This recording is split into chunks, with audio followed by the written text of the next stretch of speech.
যেই হিন্দু ছেলেরা আজ পর্যন্ত মুসলমানদের সাথে কোনো ভালোভাবে বন্ধুত্ব করে নাই, যেই হিন্দু ছেলেরা আজ পর্যন্ত মুসলমানদের সাথে নামাজ পড়তে আসে নাই, যেই হিন্দু ছেলেরা আজ পর্যন্ত মুসলমানদের সাথে মসজিদে জুমার নামাজ পড়ার জন্য আসে নাই, যেই হিন্দু ছেলেরা আজ পর্যন্ত মুসলমানদের সাথে ঈদের নামাজে অংশগ্রহণ করে নাই,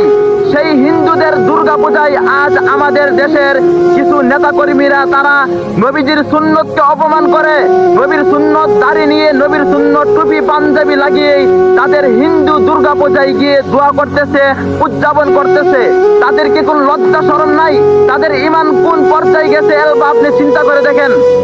আপনার ঈমান কতটুকু গেলে আপনি হিন্দুদের দুর্গাপূজায় গিয়ে তাদের সাথে সহযোগিতা করতে পারেন এবং আপনি তাদেরকে বলেন যে তাদের যা কিছু প্রয়োজন আপনারা তাদেরকে দিবেন। আপনি মুসলমান হয়ে যেই দেশে হিন্দুদের দুর্গাপূজায় নিষিদ্ধ হওয়ার কথা, সেই দেশে আপনি গিয়ে সেই দেশের মধ্যে হিন্দুদের দুর্গাপূজা আপনি গিয়ে তাদেরকে